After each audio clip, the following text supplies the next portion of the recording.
గారి నాయకత్వంలో ఏ విధంగా నిలబడిందో మీరు అందరూ కూడా గుర్తు చేసుకోవాలి. రాష్ట్ర వ్యాప్తంగా ఒక 600 మందో 700 మందో పాపం అన్యాయంగా జగన్మోహన్ రెడ్డి గారి ప్రభుత్వంలో ఆత్మహత్య చేసుకున్నారని అనుకున్నాం.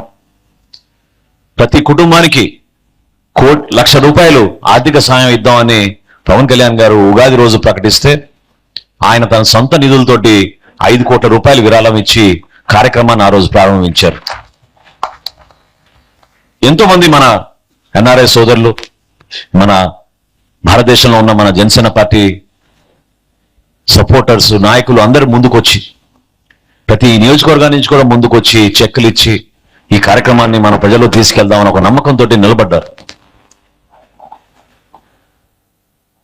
ఈ జిల్లాలో కూడా లాంటి గోదావరి జిల్లాలో కూడా 42 మంది ఆత్మహత్య చేసుకుంటే వాళ్ళకి ₹1,00,000 చొప్పున పవన్ కళ్యాణ్ గారి చేతుల మీదుగా మనం ఆ రోజున ఒక అద్భుతమైన కార్యక్రమం చేశాం. ఈ సందర్భాలు, ఈ విషయాలు మీ అందరికీ ఎందుకు గుర్తు చేస్తున్నానంటే, ఒక కార్యక్రమం ద్వారా మనం అందరం కూడా యునైటెడ్గా ఒక మంచి మెసేజ్ ఇవ్వాలి. ఎందుకంటే ఇంత కష్టపడి ఇన్ని సమస్యలు అధిగమించి ఈరోజు ఒక పండుగ వాతావరణంలో జరుపుకోవాల్సిన సభ ఇది.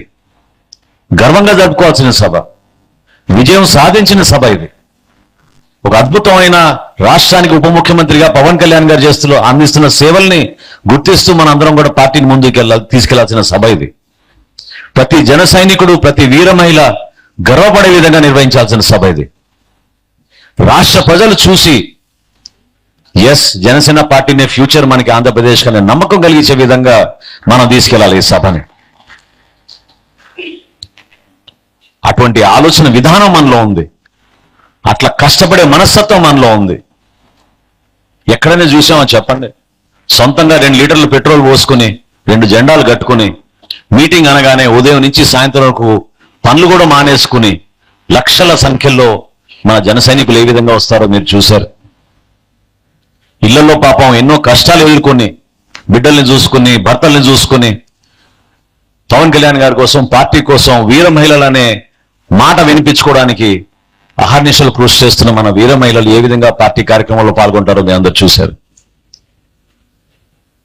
నాయకత్వం కూడా ఈ సందర్భంగా నేను మనస్ఫూర్తిగా మన నాయకత్వాన్ని కూడా గుర్తు చేస్తున్నా. అసలు ఎమ్మెల్యే సీటు వస్తుందా లేదో అని ఆలోచించలేదు వీళ్ళెవరు కూడా. ఆ రోజున పార్టీ కోసం చేయాలి, పవన్ కళ్యాణ్ గారి కోసం చేయాలి, అవసరమైతే మన పొలమైన అమ్ముదాం, ఇల్లైన అమ్ముదాం అని నిలబడిన నాయకత్వం ఇదంతా. అద్భుతంగా నిలబడ్డారు ఆ రోజున. మేమెవరం కూడా 50,000 మెజార్టీ వస్తుంది, 40,000 మెజార్టీ వస్తుంది ఎలక్షన్లో పోటీ చేస్తాను అనుకోలేదు. ఒక కాజ్ కోసం నిలబడ్డాం, ప్రజల కోసం నిలబడ్డాం, పవన్ కళ్యాణ్ గారి కోసం నిలబడ్డాం. దుర్మార్గంగా ఏ విధంగా ఆ రోజు జనవాణి కార్యక్రమాని కోసం వైజాగ్కి వెళ్తే నోవాటెల్లో 3 రోజులు నిర్బంధించారో దుర్మార్గమైన ప్రభుత్వం, ఆ సందర్భాన్ని మీరు గుర్తు చేసుకోండి. ఆ కసి ఎప్పుడు తగ్గకూడదు మీలో. ఎందుకంటే మనలో ఆ నిజాయితీ ఉంది.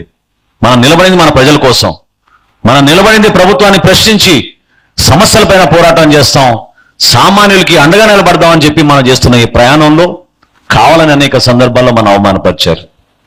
కార్యక్రమాలు నిర్వహణ చేయడానికి కోసం ఎంత ఇబ్బంది పడ్డారో మీరు చూశారు. చిలపల్లి శ్రీనివాస్ ఉన్నాడు ఆ రోజున. ఇప్పటంలో 6 ప్రాంతాలు మార్చారు మనకి సభ నిర్వహించుకుంటా ఉంటే. వారం రోజుల్లో 6 ప్రాంతాలు. ఉదయం పోతే రైతు మనకి సంతకం చేసి ఇచ్చేవాడు, సాయంత్రానికల్లా తహసీల్దారు, ఆర్డీఓ, డిఎస్పీ వెళ్ళిపోయి బలవంతంగా రైతు దగ్గర నుంచి ఆ కాగితం చించేసి మనకి పర్మిషన్ లేకుండా చేయడానికి ఒక ప్రయత్నం చేశారు. ఎందుకంటే అమరావతి ప్రాంతంలో సభ నిర్వహిస్తా ఉన్నాం కాబట్టి ఎట్టి పరిస్థితుల్లో ఈ ప్రాంతంలో సభ నిర్వహించకూడదని దుర్మార్గంగా ఆ రోజున్న శాసనసభ్యుడు, అక్కడున్న యంత్రాంగం ఆ రోజు చేశారు. ఇవన్నీ కూడా మీరు గుర్తుపెట్టుకోవాలి. అందుకనే ఈ సభ మనం ఒక ఉత్సాహంతో, it should be a celebration. ఆ రోజు హోలీ పండుగ, ఒక పండుగ వాతావరణంలో ఒక రంగుల సెలబ్రేషన్ గా మనం అద్భుతంగా మన జనసేన పార్టీ ఆవిర్భావ దినోత్సవం పవన్ కళ్యాణ్ గారికి మరొకసారి అంకితం చేస్తూ ఈ ప్రస్థానాన్ని మనం ముందు తీసుకెళ్లే విధంగా మనందరం కష్టపడాలి. దానికోసం మీరందరూ కూడా దూర ప్రాంతాల నుంచి ప్రయాణం చేసి వచ్చారు. మీ అందరితో పాటు మీ అందరూ